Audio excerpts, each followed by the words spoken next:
ओ God, यहाँ तो पूरा श्रिंक भरा पड़ा है गंदे बर्तनों से। सब बर्तन जूठे पड़े हैं। अब मैं खाना कैसे बनाऊं?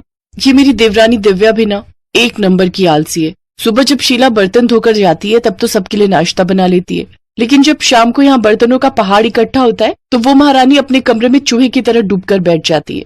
अभी बताती हूँ मैं इसे। दिव्या, अरे ओ दिव्या, कहाँ है? क्या हुआ जेठानी जी? मुझे बिग बॉस देखना है। अरे मुझे यहाँ सबके लिए रात का खाना बनाना है, लेकिन यहाँ तो बर्तनों का ढेर लगा हुआ है और तू महारानी है कि जिसे अपना बिग बॉस देखना है। चल पहले जल्दी से सारे बर्तन धो। हैं? क्या मैं बर्तन धो? ना बाबा ना, मैंने आज ही मैनिक्योर करवाया है, फिर उसके पैसे वेस्ट चले जाएंगे। ये तो तेरा हर हफ्ते का बहाना है। जब जानती है कि घर के कामकाज में खराब होना है तो क्यों बेकार पैसे फूंक कर आती है। चल अब बर्तन धो, मुझे खाना बनाने में देर हो रही है। एक बार कह दिया ना नहीं धोऊंगी, आप धो लो, मैं खाना बना लेती हूँ। इसी तरह दोनों एक दूसरे पर बर्तन धोने का काम टाले जा रही थी। उधर बाहर डाइनिंग टेबल पर बैठे घर वाले खाने का वेट कर रहे थे। हे राम, खाना कहाँ रह गया? मेरे पेट में तो चूहे कूद रहे हैं, लेकिन ये रसोई से आवाज कैसी आ रही है?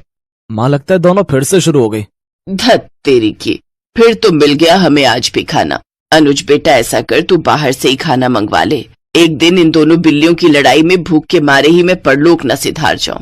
हाँ भी ऑर्डर कर देता हूँ माँ, वैसे भी हमारे पास और चारा भी क्या है।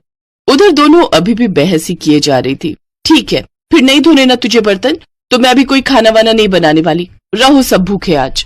अरे भूखे क्यों रहेंगे? कल रोहन जी ने खाना ऑर्डर किया था, आज अनुज भैया को बोलो, वो ऑर्डर कर देंगे। दोनों ये बोलने बाहर आती ही है कि तभी अनुज कहता है, कर दिया ऑर्डर। हम जानते हैं तुमसे खाना नहीं बनेगा। तुम दोनों से मिलकर खाना और बर्तन धोने तक का काम भी नहीं होता क्या? मुझे तो आप कुछ ना ही बोलो जेठ जी तो बेहतर रहेगा। मैंने सुबह का खाना और दोपहर का खाना बनाकर अपना काम पूरा कर लिया था। सिर्फ रोटियां सेकने को दोपहर का खाना बनाना नहीं कहते। हाँ, अब जो भी हो, काम तो हुआ था ना। बस करो, दोनों रिकॉर्डर की तरह शुरू होती हो तो बचती ही रहती हो। कुछ देर बाद डिलीवरी बॉय खाना ले आता है। सब चुपचाप उस खाने को खा लेते हैं। अगली रात दोनों में फिर से रात की रसोई का संग्राम छिड़ जाता है। तभी पड़ोस की कमला आंटी वहाँ आती है। ये ले रश्मि, आज अपनी बेटी के यहाँ गई थी। उसके बेटे का मुंडन था ना, तो वहीं भंडारा था, सोचा तुम्हारे लिए प्रसाद लेती चलूं। लो, तुम सब भी खा लेना। अरे वाह, फिर तो आज रात की रसोई बनानी नहीं पड़ेगी और ना वो बर्तन धोने पड़ेंगे। रश्मि ये देखकर खुश हो जाती है। फिर दोनों देवरानी जेठानी बर्तन ना धोने पड़े इसलिए एक बड़े से भगोने में आलू की सब्जी डाल देती हैं। एक कटोरे में हलवा और बड़ी सी परात में पूरियां परोस देती हैं। फिर सबको उसी में एक साथ खाने को कहती हैं। तुम पागल हो गई हो क्या? सब इसमें एक साथ कैसे खाएंगे? चल तो दिव्या, जरा इन्हें खाकर तो दिखा।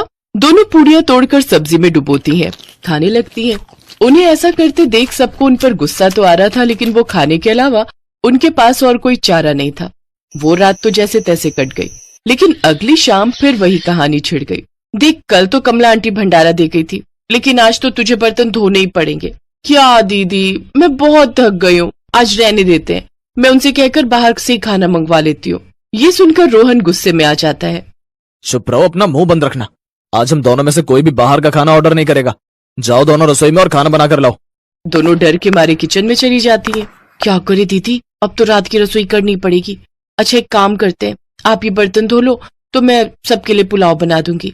हा, आई बड़ी बर्तन धो दो, खुद धो ले समझी। और रही उन लोगों के बाहर का खाना ना खाने की बात, तो कोई बात नहीं, हम उन्हें बाहर का खाना मंगवाने के लिए नहीं कहेंगे और ना ही हम खुद घर पर बनाएंगे। मैं कुछ समझी नहीं, अभी बताती हूँ। रश्मि डब्बे समेत नमकीन, मुरमुरा और बिस्कुट लेकर घर वालों के सामने रख देती है। ये रहा आप लोगों का आज का खाना।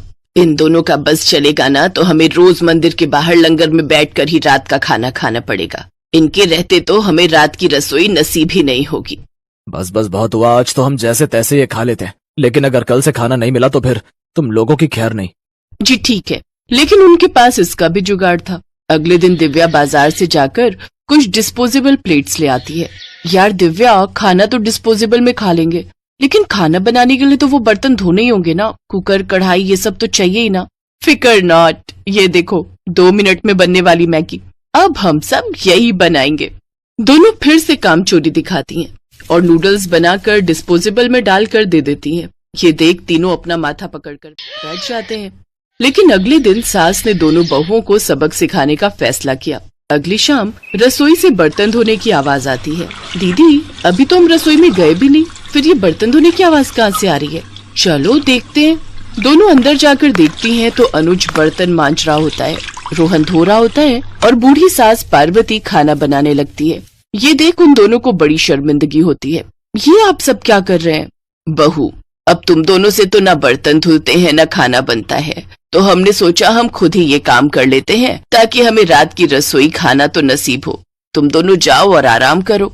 नहीं माँ जी, हमें माफ कर दीजिए, हमारी रहते आपको ये सब काम करना पड़ रहा है। हाँ माँ जी, हमसे भूल हो गई, हमें अपनी गलती का एहसास हो चुका है। अब से आपको कभी शिकायत का मौका नहीं देंगे। हमारे रहते हमारे पतियों को जूठे बर्तन और माँ जी आपको खाना बनाना पड़ रहा है। नहीं नहीं नहीं, आप सब बाहर जाइए, हम 1 घंटे में खाना बनाकर लाते हैं। अच्छा ठीक है, तुम कहती हो तो रहने देते हैं। चलो बेटा। माँ और बेटे बाहर आकर खूब हंसते हैं और एक दूसरे को आंख मारकर कहते हैं, मिशन सक्सेसफुल।